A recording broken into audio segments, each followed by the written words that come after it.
random times, the likelihood of a female responding to a male in the deep, dark recesses of a mangrove forest is 3%. But when the lightning bugs light up together, the likelihood of females responding is 82%. That's not a mistake.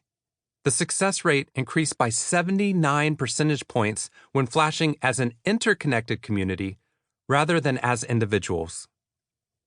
Society teaches that it's better to be the only bright light than be in a forest of bright lights.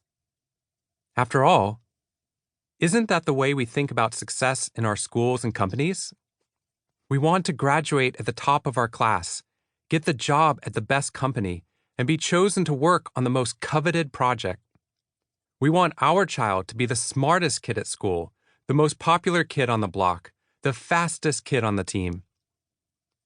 When any resource, be it acceptance to the most prestigious university, an interview with a top-ranking company, or a spot on the best athletic team, is limited, we are taught that we have to compete in order to differentiate ourselves from the rest of the pack. And yet, my research shows that this isn't actually the case. The lightning bug researchers discovered that when the fireflies were able to time their pulses with one another with astonishing accuracy, to the millisecond, it allowed them to space themselves apart perfectly, thus eliminating the need to compete.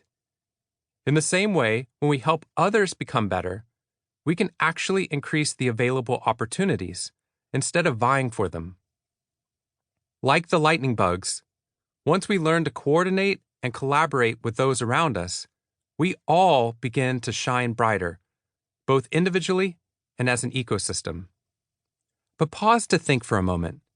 How did the lightning bugs even do it?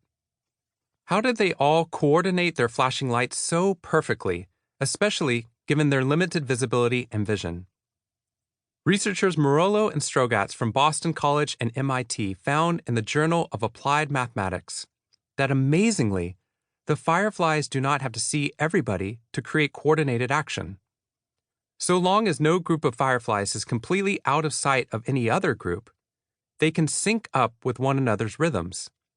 In other words, it only takes a few nodes to transform the entire system. Our new understanding of positive systems teaches us that the same is true for humans.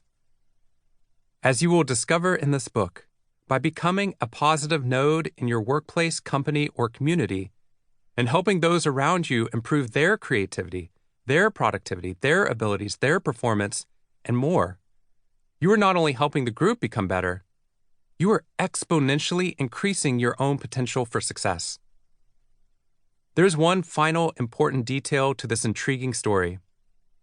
Biologists who have explored these jungles now know that the glow emanating from those mangroves can be seen for miles.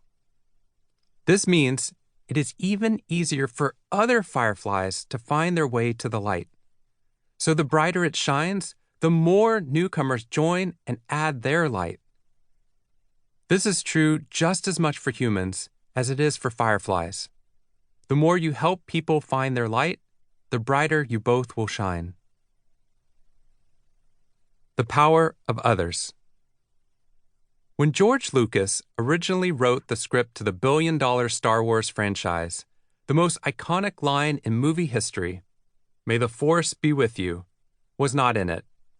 Instead, the earliest versions read, "May the force of others be with you." What does this arcane piece of movie history have to do with the science of potential? As the children's book author Roald Dahl wrote, the greatest secrets are always hidden in the most unlikely places. And I believe that hidden in this tiny line lies both the problem undergirding our broken pursuit of potential as a society and the secret to exponentially increasing our success, well-being, and happiness. Our society has become overly focused on the power of one alone versus the power of one made stronger by others.